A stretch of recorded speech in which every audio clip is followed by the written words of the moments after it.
Hello, everyone. My name is Girish Vinanda. I'm a Psychon intern at ERSCO Consortium, and I'll be interviewing grad student and PhD student from the University of Washington, Erfan Horeh. And I'll also be interviewing what he does at ERSCO and what does he find fascinating. Hi, Erfan. How are you today? Hi, thank you. Nice to meet you. And I'm so interested to be here and having the interview with you. Awesome. I'm so excited to interview you as well. So, Erfan, could you tell us a little bit about your PhD program and what do you do there? Yes, of course. Now I'm a second year PhD student at the University of Washington, and I'm working on the field of underwater acoustics. In my PhD research, I'm using a new technology that's called DAS, Distributed Acoustic Sensing. In this technology, we use the optic fiber cables as an array of the sensor.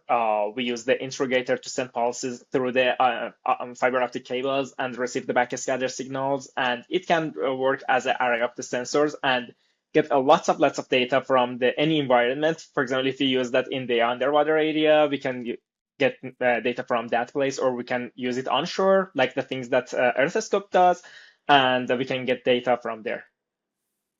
That's amazing. So let me get this straight. Your project is mostly doing seismology, but currently on oceanography, correct? The point is that in my PhD student, I'm doing mostly underwater acoustics, not seismology. But the point is that I'm working with DAS, and the DAS itself works as a sensor, as a tool, and we can use it in different applications and fields. And in my PhD project, I use that as a uh, tool in the underwater acoustics, and in the Earthoscope now I'm using that as a tool in the seismology and Earthoscope and the earthquake field. That's super awesome. My next question would be how did you find out about the Earthscope internship and how did you tie it to your PhD program? Because since you're doing acoustics, it sounds like the Earthscope internship that you're in fits in perfectly. Mhm. The first one is that I'm so interested in the technology that I'm working on, the DAS, and I'm searching for different opportunities which help me to work in this field and in this technology. And my advisor introduced this opportunity to work as an internship, work as an intern in this company, and the technology is the same technology that I used in my PhD program. So I applied for that, and now I'm so happy that I was accepted for this internship and now working as an intern in this project. That's super awesome. And what do you find most about interesting about this program within Earthscope? Uh, the similarity with the similarity between my PhD project and the project that I have here is the first thing. But the point is that the differences in the fields. For example, in my PhD, as I mentioned, I work in the underwater acoustics, and the source of happenings are so different from for example, earthquakes or the seismology things and other things related to the geophysics. Both similarity and differences between the my PhD project and here are so interesting for me. And also, another point is that in the Earthoscope, the Earthoscope has a lots of tools and also instruments. We can work with them in person and try to deploy them and try to adjust them for our purposes. It's so interesting to work with this technology in person and in a real world condition. That's awesome. It's like you fit into your personal goals and professional goals into the internship and also have this professional skill set that you're acquiring. Aside from Yes. that, what else do you find the applicability towards your program? Because are you like learning new programming skills? Are you learning how does the instrument, other features of the instruments that you use within your PhD program? Mhm. The point is that in my PhD program, in my academic research, I mostly do the signal processing, working with the data, and most of the things was done by using the computer. Uh, in the Earthoscope internship, it's the same also sometimes. But the point is that we have access to the to lots of instruments, and we can work with them in person. We can use we can go and see the instruments. The good point is that Earthoscope arranged the travel for me to go to the Socorro in New Mexico and see the instrument and try to deploy them, do some experiments, and see the results in the in the data set that we collect there. And it's the so interesting skill to have a not just a big picture of the data sets or just coding or these kind of things. uh, Both has uh, a skill to work with the tool itself and try to deploy them and get the data set and adjust it for your purpose. It's so nice that I can get these skills from the Arthoscope. Oh, that's amazing. What do you find most interesting about doing field work? I love doing field work myself, by the way, even though I work at the Puerto Rico Sensor Network and most of our work is like very computer based, very programming. But anytime that I get to go on the field, I take it. Yes, me too. The point is that in my PhD round, we had some field work for deploying some tools in the, for example, Whidbey Island near the Seattle, or deploying some tools in the ocean by using the some boats. But this one is a little different from that one because we have the cables and instruments on shore in the middle of the Socorro, and we can also do some experiments ourselves in the fieldwork in the ocean. We usually try to do passive acoustics. It means that we're just listening. Also, here is a kind of passive acoustic. We are listening to the data, but the point is that we do some experiments. For example, do some uh, explosions and try to find out, okay, how we can see that explosions in our data sets. And it's a nice difference between the previous fieldwork and the fieldwork in the Earthoscope. Oh, that's awesome. And what would you say it's the most difficult part, the pre-processing part of the data during like the how you acquire the data or the post-processing? Which process do you find most difficult? I think all of that has a kind of difficulty at the beginning. For example, pre-processing is a little hard because we use different interrogators for sending pulses and get the backscatter signals. And each interrogator has its metadata and find a way to analyze that metadata and convert it to a raw data that we can use it in our post-processing. Is a little difficult. But after that, another point is that usually DAS gives us big data, so much terabytes of the data. And for analyzing these kind of huge data, we need uh, uh, HPC high performance computers.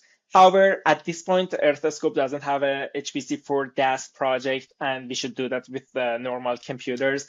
So we should use a lots of uh, data processing and signal processing methods to work with it so much big data, and also it makes it a little difficult, and we should be a little creative to find ways in coding or managing the data. Oh, that's amazing. I really love like hard crunchy coding. I'm a hard coder, but in the sense that I use more like cloud notebooks, I don't Uh, program from terminal. I'm still a beginner myself, but it's really amazing that you're really into it. And programming is taking such a great advantage during all graduate studies as well. Which type of programming do you use for your research? at this point, I do the analysis mostly with the Python, but during my project in my academic in the university, also I use the Python, and I did that in the HPC that the university provided for us. And at that point, I need to work with the terminal and create an array of the jobs and run them simultaneously together to analyze the data sets, and lots of different things that we did over there. But here at the Earthoscope, I mostly use the Python for analyzing the data sets. That's amazing. And Python is getting like a great like upgrade. Like for example, people back in the day used to use like Fortran. I know that some people use C++ or MATLAB. MATLAB is more used like for engineers. Some Yes, geoscientists also they use that program, but I like Python as well. It's me too. pretty like front For loaded. working with the data sets, with the data analyzing, signal processing, I think the Python is one of the best tools. I most agree. I most agree. Aside from all the cool stuff and amazing stuff you do at Erscope and as a grad student, what other things that you do amongst your free time? What hobbies do you have? As a hobby, I can say that I'm at this time I'm living in the Seattle, and as you know, Seattle is so green, so much green, and usually the temperature is moderate. It's mild.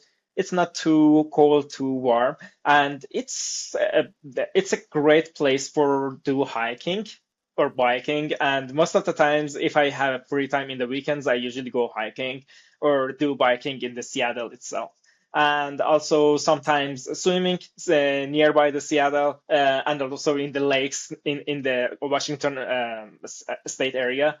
Yeah, I like the swimming in the also that lakes. That's awesome. I love swimming myself. Well, I live in Puerto Rico and we have like the beaches like very accessible from Nice, home. It's like around 30 minutes, so it's really nice for a quick swim. So which perfect. type of lakes do you recommend for people visiting in the Seattle area for a quick swim? Sorry, I cannot understand your question. Oh, no worries, no Yes. worries. So which lake do you frequently go to, and which one do Mhm. you mostly recommend for people who would Sure. like to for a quick swim? The point is that the beach in the Seattle area is a little cold, and the water is so cold because it's a little in the high latitude. But the lakes, for example, the Lake Washington in the Seattle itself, it's a big lake. It's a good place for swimming, and the water at that place is so nice, and the temperature is good for swimming.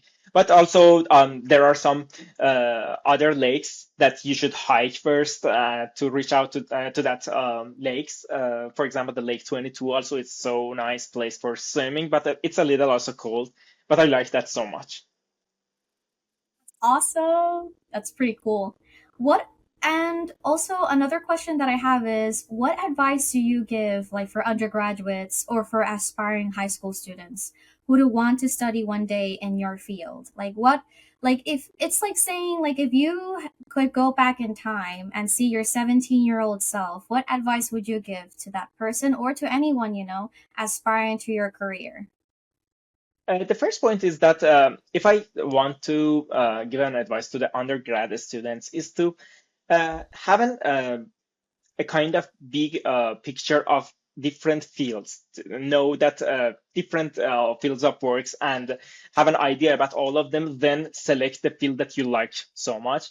And if I want to be more advanced, I can say that knowing especially in my field, knowing the skills of coding and signal processing helps you so much in doing and doing your research so better.